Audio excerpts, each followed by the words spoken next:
안녕하십니까 수강생 여러분. 이제 우리 인간과 생명 2주차 2교시 생명윤리 접근법 3가지 1, 2, 3.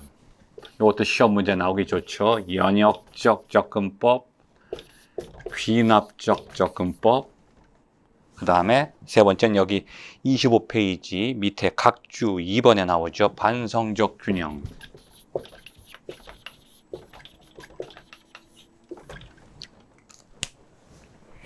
연역적 접근법은 예를 들면 전체적인 규범, 법을 구체적인 상황에 적용하는 거예요. 예를 들면 이게 어떻게 보면 인간은 죽는다, 나는 인간이다, 그러므로 나는 죽는다. 한 개인의 죽음을 설명하기 위해서 모든 인간은 죽는다는 전체적인 관점에서 출발하죠. 이게 연역적 접근법이에요. 우리가 말하자면 규범적 접근법이라고 했었어요. 규범, 법. 귀납적 접근법은 거꾸로 저기 한 사람이 죽고 있네. 저 사람은 인간인데. 그러면 모든 인간은 다 죽나 봐. 정반대로 이건 상황적이라고 해요. 상황적. 이건 법이라기보다는 현실. 이거는 나무를 먼저 본다는 것이고 이거는 숲을 먼저 본다는 거예요. 전체적인 숲을 통해서 저렇게 숲이 풀어놓은 거 보니까 저 속에 있는 나무들은 다 건강하겠다. 숲의 전체를 관찰하면서 그 속에 있는 나무를 해석하는 거예요. 요거는 나무를 통해서 나무가 건강한 거 보니까 이 숲은 참 건강하다. 거꾸로 결론을 도출하는 거죠. 근데 반성적 균형의 방법은 뭐냐 하면 여기 여러분 책에도 여기 나오죠. 여기 연역주의적인 접근법은 특정 윤리 이론, 규칙을 생명공학의 구체적인 사례에 적용하는 것이다. 그런데 두 번째는 이게 거꾸로 거슬러 올라가는 거예요. 구체적인 상황, 생명윤리, 생명과학의 상황에서 출발하는 거고, 요 세 번째는 요 안에 있는 약점. 뭘까요? 요 안에 있는 약점. 숲을 보면 나무를 못 보잖아요. 나무를 보면 숲을 못 보잖아요.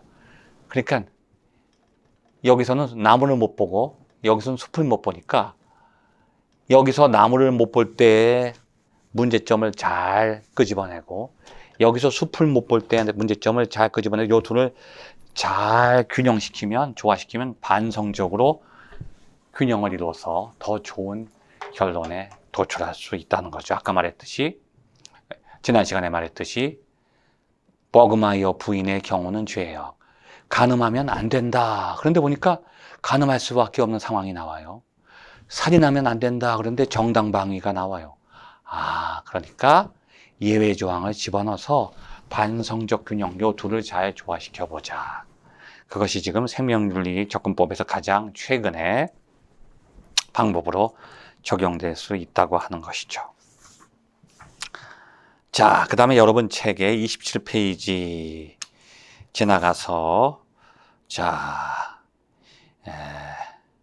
29페이지로 넘어갑시다.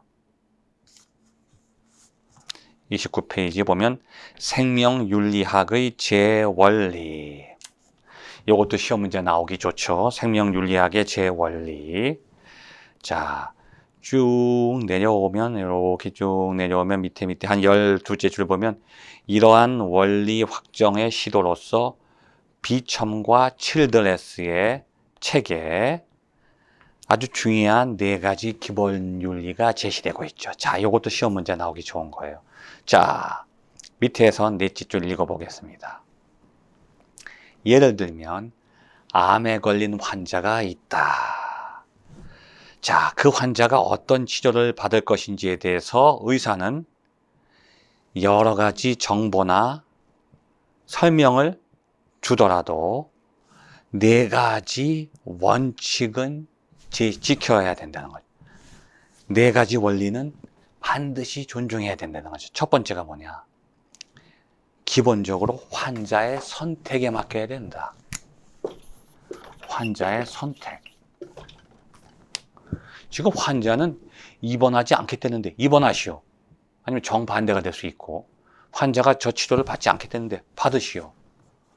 강요하면 안 된다는 거예요. 환자의 자율성을 존중해야 된다는 거죠. 자율성 존중의 원칙. 기본적으로 환자의 선택에 맡겨야 된다. 그렇지만 환자가 위독해서 회복이 어렵기 때문에 안락사를 반대한다 하더라도 B, 두 번째 원리는 뭐냐? 환자를 다치게 하거나 죽일 수는 없다. 환자가 공포감에서 수술을 거부하더라도 수술이 최선이라고 판단될 때는 환자를 설득해 보아야 된다는 거죠. 세 번째는 뭐냐? 환자에게 도움이 된다고 판단되는 치료를 해야 된다는 거예요. 그 다음에 네 번째는 의료 자원의 분배가 공평해야 된다. 공평성이 유지되도록 해야 한다. 자, 그 네 가지 원리를 다시 이제 우리가 쉽게 설명하면, 첫 번째, 환자의 선택에 맡기자. 요게 자율성 존중의 원칙. 두 번째, 의사가 환자를 치료할 때는 어떤 치료든지 환자에게 해를 주면 안 된다는 거예요. 이게 뭐냐? 무위해의 원칙, 무위해의 원리. 세 번째는 뭐냐? 의사가 행위를 할 때는 항상 환자에게 피해가 되는 게 아니라 도움이 된다고 하는 것. 환자에게 가장 큰 이익과 도움이 되는 길을 택해야 된다. 이게 인해의 원리예요. 인해의 원리. 자비를 베풀어야 된다는 거죠. 네 번째는 뭐냐? 그 모든 것들이 공평해야 된다. 이게 정의의 원리죠. 자, 하나, 둘, 셋, 넷. 요 시험 문제. 자율 존중의 원리, 무위해의 원리, 인해의 원리, 정의의 원리. 요게 바로 비첨과 칠드레스가 강조했던 생명윤리학의 네 가지 원리입니다. 자, 그 다음에 우리가 생명윤리학의 범위, 생명윤리학의 영역은 어디까지인가? 생명윤리학의 범위 30페이지 한번 읽어보겠습니다. 쭉 내려와서 31페이지까지 넘어가서 두 번째 단락 봅시다. 환경 문제에 대해서는 환경윤리학이라고 하는 것이 생겼는데, 환경윤리는 생명윤리와는 다른 원칙을 수립하고 있다. 자, 이게 무슨 얘기인가 하면, 생명윤리학의 범위가 환경과 중첩된다, 중복되고 있다는 거죠. 그러니까 생명윤리학의 영역과 환경윤리학의 영역이 서로 연결되어 있는데, 생명윤리와 환경윤리는 조금 다른 차원으로 나눠지는 게 어떻게 나눠지느냐. 생명은 뭐냐면 인간과 생명과의 관계예요. 환경은 인간과 환경과의 관계예요. 그러니까 인간과 생명과의 관계, 인간과 환경과의 관계는 중복되는 점, 인간이라고 하는 중심이 그 안에 있지만 서로 다른 차원을 형성하고 있다고 하는 거죠. 자, 그래서 의료 문제에 있어서는 이 환경윤리학의 내용은 다루지 않는다는 거죠. 그런 구분은 여기 잘 나와 있고. 자, 이제 여러분이 이제 이 책을 공부할 때 각 장이 끝날 때마다 문제들이 나와요. 그래서 여러분이 문제를 통해서 다시 책의 내용은 교재의 내용을 돌이켜보는 복습의 시간이죠. 자, 그래서 문제를 통해서 다시 지금까지 배운 것들 복습할 수가 있어요. 문제 1번 봅시다. 건강과 질병의 문제, 의료의 문제는 예전부터 사람들의 관심사였다. 그렇지만 현재는 이전에 몇 배나 더 많은 관심을 불러일으키고 있는 것처럼 보인다. 왜 그럴까요? 그 배경은 무엇일까? 원래 건강과 질병의 문제는 모든 인간의 관심이에요. 내가 건강해야 질병이 없어야 오래 살잖아요.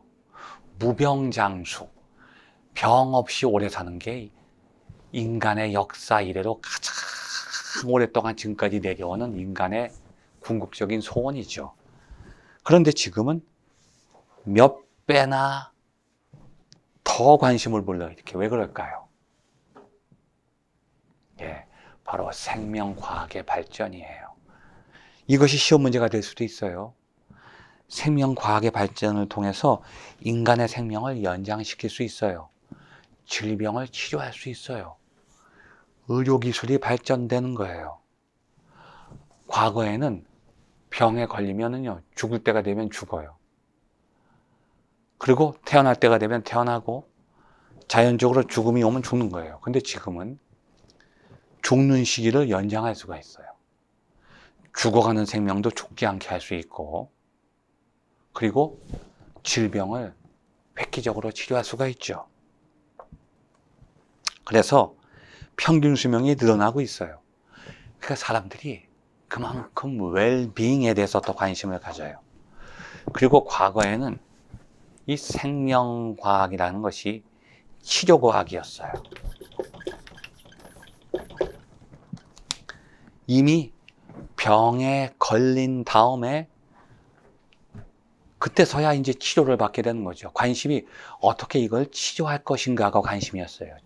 그러니까 치료의학, 생명과학이 발전하기 전에는 그냥 병이 걸린 다음에 이 의학과 생명과학이 적용이 됐어요. 그러니까 생명과학이 더 발전하기 전이죠. 그러니까 의료기술이 그렇게 발전하기 전에는 내가 아픈 다음에 어떻게 치료할 것인가가 의학의 목적이었어요.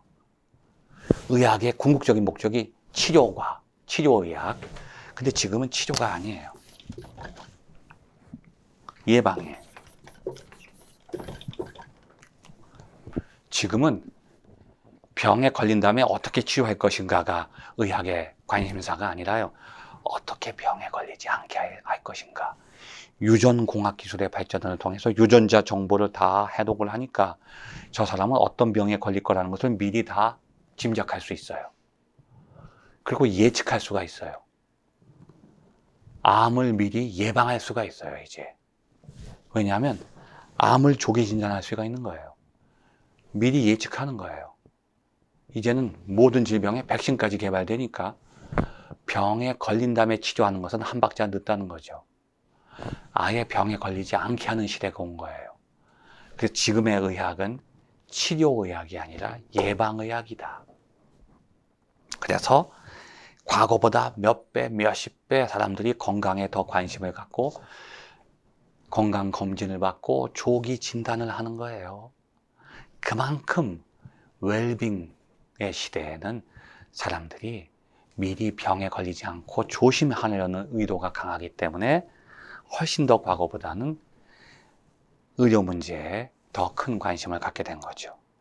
자, 두 번째, 칸트에 의하면 거짓말을 하지 말라는 것은 우리가 예외 없이 지켜야 할 윤리적 원리이다. 왜냐하면 아무리 좋은 결과를 기대할지라도 나쁜 동기를 가지면 안 된다는 거예요. 거짓말한다는 것은 양심에 벗어나는 것이고 내 마음의 소리를 거부하는 거죠. 나쁜 동기라는 거예요. 칸트는 동기주의이기 때문에 여기 보면 거짓말을 하지 말라. 의사의 하얀 거짓말.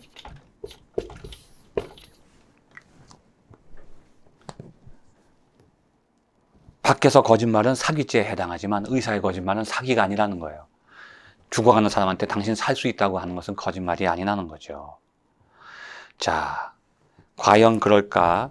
암의 고지의 경우를 예로 들어 검토해 보자. 자, 암 4기, 말기암 환자에게 당신이 곧 죽는다고 말을 하는 것이 더 타당할까요? 아니면 잘 조심하시면 회복될 수 있다고 말하는 것이 더 타당할까요? 선택은 여러분의 몫입니다. 여러분이 칸트의 입장에 있다면 거짓말하면 안 된다고 할 것이고, 공리주의의 입장, 결과주의에 있다면 환자를 조금이라도 더 오래 살 수 있다고 하는 목적, 결과에 여러분이 관심을 가진다면 아마 거짓말하는 것이 타당하다고 여길 것이라고 저는 생각합니다. 자, 여기 문제 3번 보면 의료 선진국인 미국으로부터 배워야 할 것이 많다. 이거 아마 이 책은 나온 지가 오래된 것 같아요. 지금은 미국이 의료 선진국이 아니라 의료 후진국이라고 하는 것이 지금 온 천하에 드러나고 있죠. 지금 세계에서 그렇게 의료 기술을 자랑하는 미국이요. 세계 명문 의대가 그렇게 많은 미국에서 병원도 많고 최첨단 의료 기술이 발전돼 있고 약도 많아요. 그런데 지금 세계에서 코로나 환자가 제일 많아요. 지금 아마 600만, 700만, 아마 이제 1000만을 채울 것 같은데, 그러면 20명 중에 1명이 코로나 환자가 되는 거죠. 그러면 조만간 금방 거의 전 인구의 50%가 코로나에 걸리게 되는 겁니다. 의료 후진국이에요. 지금 완전 의료 체계가 무너지고 있잖아요. 근데 여기 보면 배울 게 많다는데 제 생각에는 한국에서 배울 게 많아요. 지금 코로나를 통해서 우리 방역 체계를 많이 배워야 되죠. 생명윤리학으로서 결실을 맺은 학문이나 사상에 대해서도 그렇게 말할 수 있다. 자, 그 다음에 나오는 거예요. 여기 또 이제 이게 재밌는 게, 그렇지만 미국의 것을 그냥 배우는 것만으로 좋은 것일까? 일본에는 일본의 방식도 있다고 생각합니다. 지금 이제 일본 사람의 입장에서 말하는데요. 지금 코로나를 통해서 미국식 방역 체계도 무너지고 있고 일본식 방역 체계도 무너지고 있어요. 미국은 의료 시스템 상의 문제가 있는 것이고요. 일본은 정부에서 그 의료 시스템을 컨트롤하고 통제하지 못하고 있다고 하는 거. 이거 참 심각한 문제죠. 그래서 지금 우리는 이거 한국의 입장에서 본다면 미국에게서도 배울 게 없고 일본에게서도 배울 게 없다고 볼 수가 있습니다. 자, 이제 우리 세 문제를 잘 검토해 보았고 이제 2장으로 넘어갈게요. 2장에 보면 건강, 질병, 의료. 자, 건강, 질병, 의료. 건강.